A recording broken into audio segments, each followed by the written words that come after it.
Bismillah. Nous regardions ce palier, incrédules, révoltés et incapables de parler. La fin était là, et nous n'arrivions pas à l'accepter. L'escalier aboutissait à ce palier ultime, et ne continuait pas plus haut, le dernier niveau. La porte qui y conduisait était close. Nous n'avions pas envie de l'ouvrir. Ce que nous cherchions ne pouvait pas être là. Absolue et cruelle certitude, il n'aurait pas occupé un seul niveau. Pas après toutes ces années. Les êtres humains se reproduisent. Tant de peine et de souffrance, tant d'espoir qui aboutissaient au néant. Les morts revenaient. Victo, son visage ridé, ses yeux brillants qui exprimaient un reproche. Kathiri qui souriait avec ironie. Joseph, ses prunelles sombres débordant d'angoisse. Tous morts pour rien, en poursuivant une chimère. Et nous étions morts aussi, comme Maori et Théode, qui garderaient l'espoir un peu plus longtemps jusqu'à notre retour. J'avais l'impression de saigner de déchirures internes, par où s'enfuyait l'espoir avec ma vie. L'oreille se taisait, son visage amenuisé était livide, sa bouche décolorée, des cernes sombres soulignaient le vert de ses yeux. Je fis un effort pour repousser la lassitude et le dégoût qui m'engluaient. J'avais envie de m'asseoir là et de ne plus jamais bouger. Viens, dis-je, il faut visiter ce niveau quand même. Nous trouverons peut-être de l'eau. Non, il n'y aura pas d'eau. Il n'y aura rien, plus jamais. Nous avons perdu Gerd. Elle énonçait un fait, résignée et totalement lasse. Elle ne voulait plus agir. Viens, insistai-je. Maori et Théode nous attendent. Il faudra au moins retourner vers eux. À quoi bon? Ils sont peut-être morts, sinon ils monteront quand ils seront guéris. Pourquoi redescendre? Je suis si fatigué, je voudrais dormir. La sorte de sommeil qu'elle réclamait d'une voix morne réveilla en moi une flamme de révolte. Non, nous ne nous suiciderons pas ici. Nous chercherons de l'eau et nous redescendrons. Ensuite, nous tenterons de survivre dans un jardin. Avec les monstres, si la mort doit venir, elle viendra sans que nous l'aidions. Un fantôme de sourire flotta sur les lèvres décolorées. T'es-tu comme un homme, hein? Très bien, cherchons de l'eau. Laurée accepta de mettre sa main dans la mienne et de me suivre. Nous ouvrîmes la porte. Le vide noir et hostile d'un couloir nous accueillit. Nous errâmes dans les dédales du niveau, pas très longtemps. La fatigue accumulée nous contraignait à l'étape du soir. Maigre ration d'eau et ingestion des tablettes trop sèches. Durant la garde de Laurée, je dormis très mal. Je craignais que le découragement ne la pousse au suicide, et cette inquiétude taraudante me réveillait sans cesse. Le matin nous trouva tous deux mal reposés et d'humeur plus que morose. Je dus combattre mon propre abattement pour entraîner Laurée, qui n'avait pas la moindre envie de chercher ce jardin hypothétique. Elle était certaine qu'il n'existait pas. Je n'y croyais guère non plus, tout en feignant le contraire. De toute façon, présent ou non, ce jardin ne ferait pas la différence entre vivre et mourir, seulement celle de redescendre avec la soif, ou avec des réserves d'eau. Mais je peignis pour convaincre Laurée des délices de soif étanchée, de bains, de vêtements propres, et nous nous remîmes en route.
J'avais eu raison contre moi-même.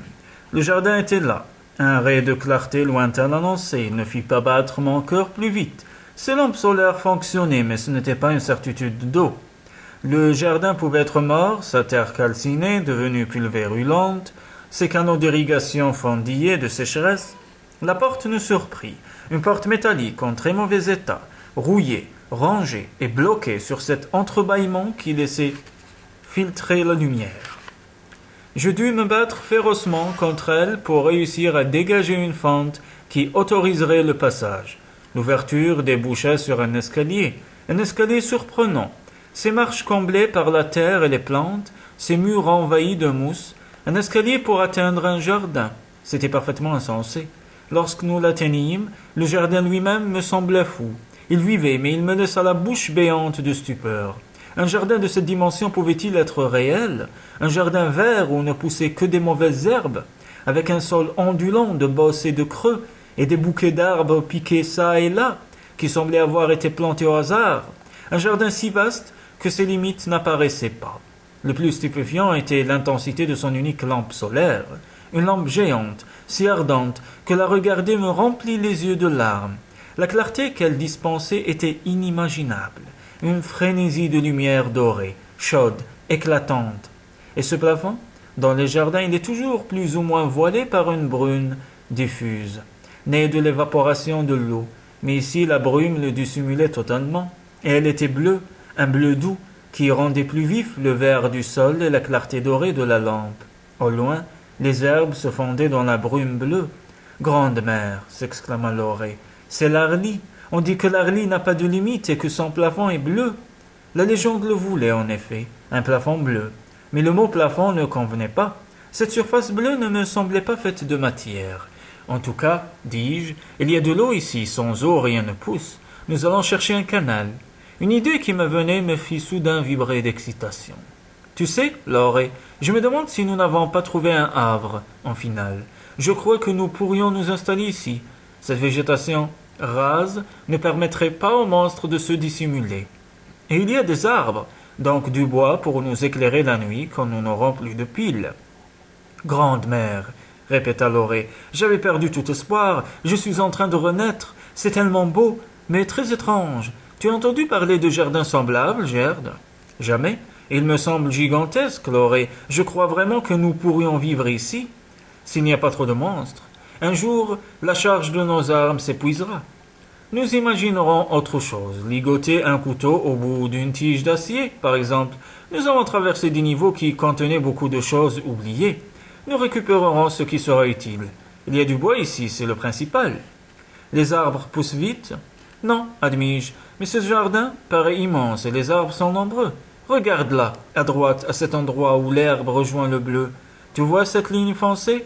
C'est sûrement des arbres, un verger, je pense. Nous aurons des fruits et quantité de bois, nous ne l'épuiserons pas en un jour. Loré se serra contre moi. Elle riait, ses lèvres picorèrent ma joue. Je ne demande qu'à me laisser convaincre, nous essaierons de vivre ici. Avec Maori et Théode, nous serons 4 en cet instant. J'étais certain que mes amis vivaient. La grande-mère.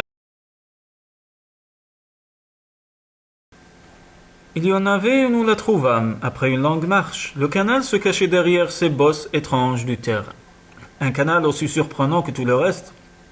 Au lieu d'être rectiligne, son cours dessinait des méandres, ses bords taillés directement dans la terre, et des plantes s'y accrochaient. Dans un lit tapissé de pierres et de mousse, des poissons miniatures évoluaient. La pisciculture se fait en vivier. De ma vie, je n'avais vu un poisson si petit soit-il, dans un canal d'irrigation. Nous prîmes un bain bien mérité, nous décrassâmes nos vêtements. En étalant ces loques déchiquetées pour qu'elles sèchent, je pensais que très bientôt il nous faudrait vivre nus. Ce doit vraiment être l'Arly, Gerd, me dit Loré. Nous avons marché longtemps et à mesure, cette ligne où le vert et le bleu se rejoignent a reculé. Le jardin me semble sans limite. Ce n'est pas tout. La lampe solaire bouge. Hein? Tu en es sûr? Elle bouge. Elle s'est déplacée de ce bouquet d'arbres à un bruit qui martelait le sol m'interrompit. Je ramassai vivement le pistolet. Quelque chose arrivait sur nous, à une allure très rapide. Un gros animal, lancé en pleine course, un monstre. un monstre extrêmement bizarre, surmonté d'une protubérance qui surgissait de son dos. Je visai et attendis, inutile de tirer avant qu'il ne soit assez proche, j'aurais gaspillé une décharge pour rien. Mais lorsqu'il fut assez proche, je criai de surprise. La protubérance était une femme d'une quarantaine d'années, à califourchon.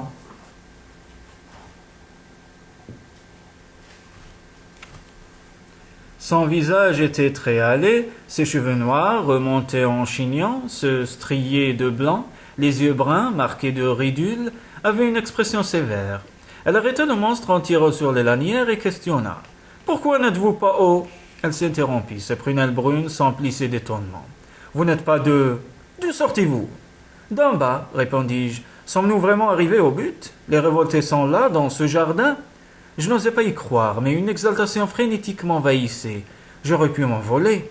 Oh, mère nature, s'exclama la femme, vous ne pouvez pas, vous ne venez pas de la matriarchie. Après tant d'années, c'est impossible. Si, dis-je, nous venons de la matriarchie. La femme descendit de son étrange animal avec une souplesse preste. Asseyons-nous là, dit-elle. J'ai un monde de questions à poser. Et j'imagine que vous deux aussi, les yeux de Lorée brillaient d'une joie exaltée. Son visage en était comme illuminé de l'intérieur.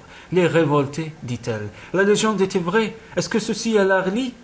Eh bien, dit la femme brune, oui et non. Ceci n'est pas un niveau ni un jardin. Arly est la contraction de deux mots que le temps a déformés. Air, libre. Vous êtes arrivé à la surface de la terre.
Nous avions parlé avec la femme brune, qui s'appelait Raphaë. J'avais la tête gonflée d'informations, toutes plus incroyables les unes que les autres. L'animal, un cheval, broutait paisiblement l'herbe dans la brume bleue, le ciel, la lampe, le soleil, descendait vers la ligne, l'horizon. Nous questionnons encore pour tenter de mieux comprendre ce monde dans lequel nous étions arrivés.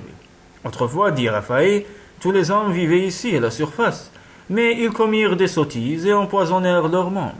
Nous avons trouvé leurs traces ici et une part de leurs archives. À force de poison, la surface était devenue meurtrière. Pour sauver la race, ils se sont réfugiés sous terre. Ils ont creusé, prévu des puits d'aération et installé des filtres pour empêcher le poison d'entrer. Mais après quelques années, il est entré quand même accidentellement. C'est pourquoi les niveaux supérieurs durent être abandonnés. Ils s'enfoncèrent plus profondément dans la terre. Puis vint la matriarchie qui s'empara du pouvoir. Pour mieux tenir ceux qu'elle a servissés, elle effaça toutes les traces du passé. Il n'en subsista que des légendes. Comment sais-tu tout ceci alors demanda Loré. Nous avons trouvé des archives, je te l'ai dit, ici, mais aussi dans les niveaux fermés. Mais ce poison, questionnai-je, il ne menace plus? Les hommes le fabriquaient eux-mêmes, il en a tué beaucoup. Tu n'imagines pas la densité de la population humaine qui vivait ici autrefois. Même pour moi, c'est difficile à admettre. Les survivants se cachèrent sous la terre. Une fois la surface désertée par les hommes, peu à peu, au long des siècles, le poison disparut. Mais il a laissé des traces, des végétaux, des insectes et des animaux transformés, qui n'existaient pas autrefois. Les monstres, dit Loré. Oui, on en trouve dans les niveaux fermés, mais encore plus ici. Je suis chargé de la surveillance. Je fais des rondes pour protéger le périmètre qui entoure notre village. Village? Quelque chose comme un niveau, si tu préfères, un endroit où l'on vit. Tu paraissais mécontente, dis-je, quand tu nous as trouvés près du camp Ruisseau. Au début, j'ai cru que vous étiez des nôtres et vous n'aviez rien à faire là. Nous ne sommes pas très nombreux, tu sais. Tout le monde doit travailler, sauf ceux qui ont une raison valable pour ne pas le faire. Comme dans la matriarchie. Ma mine déçue fit rire Raphaël. Mais non, pas comme dans la matriarchie. Ici, hommes et femmes travaillent ensemble, et jamais au-delà de leurs forces. Nous sommes heureux à notre façon, nous essayons d'éviter les erreurs du passé, et de ne pas nous laisser envahir par la technique. Nous l'utilisons comme un outil commode, mais avec modération. Pourrions-nous voir ce village demanda Loré. Bien sûr, et je peux déjà vous dire qu'il y aura ce soir une fête en votre honneur. Les occasions de se distraire sont toujours saisies. Nous travaillons, mais nous savons aussi nous détendre. Il n'y a pas d'esclavage chez nous. Je vais appeler pour qu'un véhicule à moteur vienne vous chercher. Pourquoi n'en as-tu pas un pour ta surveillance demandai-je. Parce qu'un cheval convient aussi bien, et lui ne rejette pas de poison. Et je te l'ai dit, nous limitons l'usage de la technique, et crois-moi, quand tu auras vu les ruines du passé, tu comprendras que c'est préférable. Raphaël parla avec le village en utilisant un petit appareil de communication. Elle fournit de rapides explications. Voilà, dit-elle en souriant. Vous n'aurez pas longtemps à attendre. Mais bien avant que vous y arriviez, tout le village aura appris la nouvelle. Est-ce qu'ici les hommes peuvent apprendre demandai-je. Et pourquoi Mère Nature n'apprendrait-il pas? Est-ce que je pourrais étudier l'agronomie? Dans la matriarchie, j'étais jardinier, j'aime les plantes. Non seulement tu pourras étudier, dit Raphaël, mais on t'y encouragera vivement. Et moi, demanda Laure, j'étais psychopolicière. Si tu ne préfères pas choisir autre chose, tu pourras t'occuper de la surveillance, comme moi. Je suis une sorte de policière aussi, mais je me fais la